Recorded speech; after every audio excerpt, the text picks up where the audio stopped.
एक दिन मैं और मेरी पत्नी बैठे चाय पी रहे थे कि बातों ही बातों में मेरी पत्नी कहने लगी, घर में बहुत सारे ऐसे सामान हैं जो मुझे वक्त आने पर इस्तेमाल करना होता है और उसकी ज़रूरत नहीं पड़ती। क्या तुम मेरे लिए स्टोर रूम बनवा सकते हो जिसमें मैं सारे कूड़ा कबाड़ा रख दूँ? मैं अपनी बीबी से बहुत प्यार करता था, पर मेरे पॉकेट में फ़िलहाल इतनी गुंजाइश नहीं थी कि मैं उसकी हर ख्वाहिश पूरी कर सकूं। मैंने उससे 1 महीने का वक्त मांग लिया। जैसे ही 1 महीने ख़त्म हो गए, मैंने अपनी बीवी की ख्वाहिश पूरी करने का इरादा बना लिया। कुछ ही दिन में मैंने स्टोर रूम बनवा दिया। मैं बहुत कम काम पर जाता था, मगर उस दिन कमरा बनवाने के बाद से मुझे अपनी पत्नी का रवैया कुछ अच्छा महसूस नहीं हो रहा था। वह काफ़ी परेशान रहने लगी थी और अक्सर मैंने उसे अकेले में रोते हुए भी देखा था। मुझे लगा रोने की वजह छोटा सा कमरा है। मेरी और मेरी पत्नी के बीच में कभी भी इतने सालों में लड़ाई नहीं हुई। हम भगवान की दी हुई तमाम चीज़ों से बेहद खुश थे। मैं अपनी कम तनख्वाह में भी अपनी पत्नी को खुश रखने की कोशिश करता था। कभी उसे कुछ लाकर देता था तो कभी हम बाहर घूमने जाया करते थे। उन दिनों उसे न घूमने फिरने का शौक़ था, ना ही वह मुझसे अपनी छोटी छोटी फरमाइश किया करती थी। मैं बहुत परेशान था। एक दिन मैंने उससे कहा कि मैं उसे डॉक्टर को दिखाता हूँ। मेरे बहुत मनाने के बाद वह मेरी बात मान गई। हम दोनों डॉक्टर के पास गए तो डॉक्टर ने मेरी पत्नी को कोई दिक्कत नहीं बताई। मैं बहुत परेशान था। ऐसा क्या हुआ है मेरी बीवी को जो इतनी परेशान रहने लग गई है? मैंने उससे बात की तो उसने कहा मुझे कोई परेशानी नहीं है।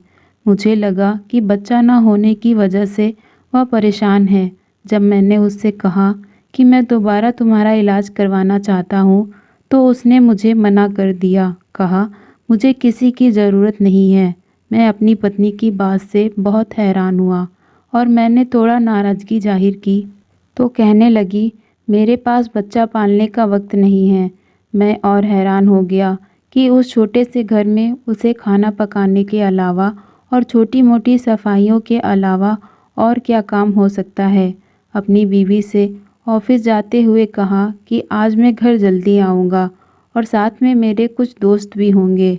तुम चाय नाश्ते का इंतज़ाम कर लेना। इस बात पर मेरी पत्नी मुझसे बहुत गुस्सा हुई और हम में जो कभी लड़ाई नहीं होती थी, उस बात पर हम खूब लड़े। यह पहली मर्तबा नहीं था कि मैंने अपने किन्हीं दोस्तों को चाय पर बुलाया था। पहले मेरी पत्नी ने चाय के साथ छोटा मोटा बंदोबस्त भी किया होता था, लेकिन आज की इस बेरुखी रवैये पर मैं बहुत हैरान हुआ। ना जाने उसे मेरी जल्दी आने से परेशानी थी या फिर मेरे दोस्तों के साथ आने पर या फिर हमारे लिए चाय के इंतज़ाम पर। बहरहाल मैंने उस दिन जल्दी आने का और अपने दोस्त को साथ लाने का इरादा बदल दिया। कई दिनों तक हम दोनों में नाराज़गी रही। मुझे यह बात समझ नहीं आई कि मेरी पत्नी का रवैया क्यों बदलता जा रहा था। इसी दौरान एक दिन मुझे बुखार हो गया था तो मैंने काम पर जाना भी टाल दिया। मेरी पत्नी ने मेरी खूब सेवा की, लेकिन वो मुझे कुछ परेशान परेशान सी लगती थी। मेरी बहुत देखभाल करती थी। एक दिन मैं बाथरूम की तरफ जा रहा था। मैंने देखा कि मेरी पत्नी स्टोर रूम के पास बैठे हुए रो रही थी। मुझे बहुत आश्चर्य हुआ। बहुत पूछने के बावजूद उसने मुझे कोई वजह नहीं बताई। मुझे लगा मेरी बीमारी की वजह से परेशान है। अगले ही दिन मैं गहरी नींद में सोया था कि एकदम से खांसी से मेरी आँख खुल गई। मैंने कुछ गुनगुनाहट की आवाज़ सुनी। मैं बहुत हैरत में आ गया कि आखिर मेरी पत्नी और मेरे अलावा तो इस घर में कोई भी नहीं रहता। मेरी पत्नी किससे बातें कर रही है? मैं बहुत परेशान था। मैं उठकर रसोई की तरफ गया, लेकिन मुझसे ज़्यादा चला नहीं गया तो बाहर ही बैठ गया। मैंने अपनी बीवी को आवाज़ लगाई। जब मैंने उससे पूछा तो उसने कहा, ऐसा कुछ नहीं है, यह आपका वहम है। उन कुछ दिनों में मैंने उसे बहुत बार सुबह किचन के बराबर में बने स्टोर रूम वाले कमरे से बार बार निकलते देखा, लेकिन मेरी पत्नी ने नहीं देखा था कि मैंने उसे देखा। एक दिन मेरी तबीयत कुछ अच्छी थी तो मैं किचन में पानी पीने के लिए गया। तो मैंने अपनी पत्नी को वहाँ नहीं पाया। किचन से बाहर उसे ढूंढने ही लगा था कि रसोई के बराबर में बने हुए स्टोर रूम से निकलती हुई दिखी और मुझे देखते ही घबरा गई। उसके माथे से पसीना छूट गया। मुझे लगा कि ऐसी क्या बात है। उस वक्त मुझे बहुत अजीब लगा, क्योंकि जब मैं उसे किचन के बराबर में बने हुए स्टोर रूम से बाहर निकलते देखता तो मैं सोचता था कि कोई ना कोई काम से उस कमरे में जाती है, लेकिन आज उसके माथे के पसीने ने मुझे कुछ और सोचने पर मजबूर कर दिया। मेरे पूछने पर उसने बताया कि वहाँ सामान रखने गई थी। मैंने बात को यहीं ख़त्म कर दिया। मैं अपनी पत्नी से ज़्यादा बहस नहीं करना चाहता था, क्योंकि मेरी बीमारी में मेरी पत्नी ने खूब सेवा करके मेरा दिल जीत लिया था। कुछ दिनों बाद जब मैं ऑफिस के लिए उठा, तब भी पत्नी को कमरे में नहीं पाया। मैंने सोचा कि वह किचन में मेरे लिए नाश्ता तैयार कर रही होगी। जब मैं किचन में गया तो वहाँ भी वह मौजूद नहीं थी। मैंने बाथरूम में देखा तो वहाँ भी वह नहीं थी। मैं बाहर परेशानी की हालत में निकलने वाला था कि कुछ आवाज़ें मेरे कानों में सुनाई दी। मुझे वह आवाज़ समझ नहीं आई, लेकिन इतना समझ आया कि उस स्टोर रूम से आ रही थी। मैंने दरवाज़ा खोलना चाहा तो वहाँ अंदर से लॉक लगा था। मैं काफ़ी परेशानी में अपने कमरे में आया था। मेरी पत्नी मेरे पीछे आ खड़ी हुई। उससे मैंने पूछताछ की वह कहाँ थी, तो उसने मुझे कहा कि वह सामान सेट करने के खातिर उस कमरे में मौजूद थी। मैंने उसे नहीं बताया कि मैंने उस कमरे में कुछ आवाज़ें सुनी हैं, क्योंकि मैं खुद पता लगाना चाहता था कि आखिर ऐसा क्या है जो बार बार मेरी पत्नी उस कमरे में मौजूद होती है, और ऐसी कौन सी आवाज़ है जो मुझे परेशान करे जा रही है। मैं दिन रात उस परेशानी में घूमता जा रहा था, लेकिन उसकी आवाज़ इतनी हल्की हुआ करती थी कि मुझे कोई आवाज़ समझ में नहीं आती थी, और मैं छुपकर अपनी पत्नी का पीछा किया करता था।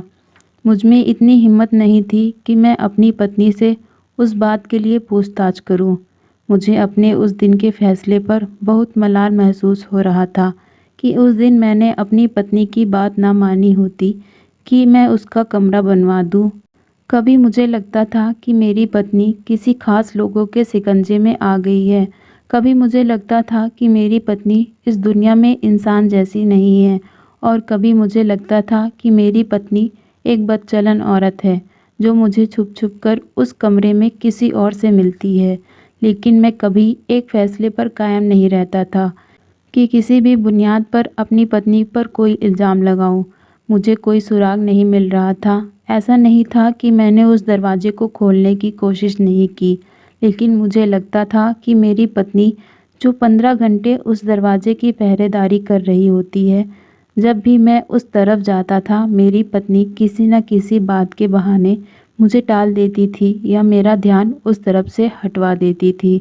मैं बहुत परेशान था। अब मेरी जान पर वह कमरा और उसका दरवाज़ा खोलना ज़रूरी हो चुका था, लेकिन क्या करता, अपनी पत्नी को उस मामले को बताना भी नहीं चाहता। मैं उसकी जासूसी लगाना चाहता था, अपनी पत्नी को रंगे हाथों पकड़ना चाहता था, मगर बहुत मजबूर हो चुका था। मुझे समझ नहीं आ रहा था कि मैं क्या करूं। मैंने ज़िंदगी में खुद को उससे ज़्यादा बेबस कभी महसूस नहीं किया था। कभी बहुत गुस्सा आता था तो कभी दिल चाहता था कि सब कुछ ख़त्म कर दूं। एक दिन मैंने प्लान बनाया कि मैं ऑफिस में हूँ और पूरा दिन घर पर ही कहीं छिप कर रहूँगा। मैंने तैयार होकर ऑफिस जाने के लिए रवाना होने का ड्रामा किया। दरवाजे के पास एक अलमारी रखी थी, उसके पीछे छिप गया। मेरी पत्नी को महसूस भी नहीं हुआ कि मैं घर में हूँ। उसने उठकर नाश्ता बनाया और मैं देखकर हैरान रह गया कि वह नाश्ता लेकर उस बंद कमरे के दरवाज़ा खोलकर अंदर जाती है। वह दरवाज़ा को ताला लगाए रखती थी। जब मैंने उससे ताला लगाए रखने के बारे में पूछा तो उसने कहा था कि उसने अपना कीमती जेवर भी उसी कमरे में छिपा रखे हैं, क्योंकि अगर भगवान न करे कभी चोरी हो जाए तो उस कमरे की तरफ उनका ध्यान नहीं जाएगा। उसने कमरे का दरवाज़ा खोला और अंदर नाश्ता ले गई। मैं 2 लोगों का नाश्ता देखकर बहुत परेशान हुआ। मेरे मौजूद होने के बावजूद भी मेरी पत्नी ने किसी को उस घर में रखा हुआ है। मैं गुस्से से खौल रहा था। ऐसा कौन था जिसे वह दिन रात अपने साथ रखती थी? मुझसे भी ज़्यादा अजीज समझती थी। मैं अंदर ही अंदर तिलमिला रहा था। मैं मान चुका था कि मेरी पत्नी बदचलन है, उसने किसी और आदमी से रिश्ता रखा हुआ है। मैं जो इतने अरसे से समझता आ रहा था कि मेरी पत्नी किसी भूत के साए में है या कोई और मामला है, अब मुझे अपनी पत्नी से नफ़रत होना शुरू हो गई थी। मेरे पैर काँपना शुरू हो गए थे। मैं अपने जज़्बात पर काबू नहीं रख पा रहा था।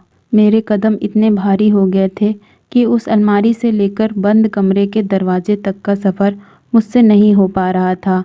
लगा कि पैरों के नीचे से ज़मीन निकल गई थी और किसी ने मेरे सर के ऊपर से आसमान छीन लिया। मैं इस भरी दुनिया में खुद को सबसे बेबस, मजबूर आदमी समझने लगा था। यह कुछ मिनट मुझ पर इतने भारी लग रहे थे कि मैं क्या करूं, इस दुनिया से चला जाऊं या फिर अपनी पत्नी को जान से मार दूं। मैं जानता हूं, मेरा भगवान जानता है कि मैंने उन चंद कदमों का सफ़र कैसे तय किया। अभी कमरे के दरवाजे पर पहुंचा और मेरे हाथ जो पसीजने लगे थे, मेरा पूरा बदन पसीना पसीना हो रहा था। मैं दरवाज़ा खोलने के लिए अपने हाथों को उठाया था कि दोबारा मुझे गुनगुनाहट मेरे कानों में आई। मैं अपने हवास में नहीं था। मुझे तो यह बुदबुदाहट पहले भी समझ नहीं आती थी। मैंने दरवाज़ा खोलते ही एक ज़ोरदार चीख मारी और अपनी पत्नी को पुकारा, रिया। मगर ये क्या मंजर देखा। मैं हक्का बक्का रह गया था। देखा कि जिसके लिए वह नाश्ता लेकर आई थी, उसके लिए हाथ में निवाला है और जिसने उस निवाले को खाने के लिए अपना मुंह खोल रखा है, वह मेरी सौतेली माँ है। मैं अपनी पत्नी को कितना गलत समझ रहा था। कभी उसे जादू टोनों वाली औरत तो कभी बदचलन औरत समझा। इस तरह मेरी चीख सुनकर रिया के हाथ से निवाला गिर गया और मेरी सौतेली माँ, जो मुझे देखकर हक्का बक्का रह गई थी, उसके पसीने छूटने लगे। मुझे लगा जैसे कि किसी ने मेरे कदमों तले ज़मीन निकाल दी। मैं अपने आप को बहुत गंदा महसूस कर रहा था। ना मुर्दों में था, ना जिंदों में था। मेरी माँ को बंद कमरे में छुपाए उसकी खिदमत किए जा रही थी। ये मेरा फ़र्ज़ था, मगर मैं अपने फ़र्ज़ से भागना चाहता था। मैं अपनी सौतेली माँ को कभी भी अपनी माँ मानने को तैयार नहीं था। वो मुझे शुरू से ही कबूल नहीं थी। मैं मेरी माँ की मौत की वजह भी मेरी सौतेली माँ को ही मानता था। हालांकि मैं जानता था कि ऐसा कुछ भी नहीं है, लेकिन मेरे जहन से कुछ बातें बिल्कुल भी निकल नहीं सकती थी और मैं अपनी सौतेली माँ को कबूल करने पर तैयार नहीं था। मेरी पत्नी ने कई बार मुझे अपने लफ्ज़ों में समझाया था कि माँ तो आखिर माँ होती है, चाहे पालने वाली माँ हो या फिर जन्म देने वाली। उस बात पर मैंने उससे नाराज़गी कर ली। रिया यह बात जानती थी कि मैं अपनी माँ से बहुत खफा हूँ और मेरी सौतेली माँ बहुत मजबूरी में रिया से मदद मांगने के लिए आई थी, क्योंकि मेरे बाप के मरने के बाद मकान मालिक ने उसे घर से निकाल दिया था। उसके पास कोई घर रहने को नहीं था। रिया रहमदिल औरत थी, मेरी माँ को अपनी माँ जैसी मानती थी, लेकिन घर में कलेश ना हो उस वजह से उसने मुझसे यह बात छुपाई और मेरी मजबूर माँ को अपने घर में जगह दी।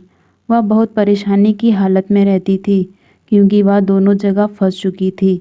एक तरफ पति था और दूसरी तरफ उसका रहमदिल था। वह मेरी माँ को भी अपनी माँ का दर्जा देती थी।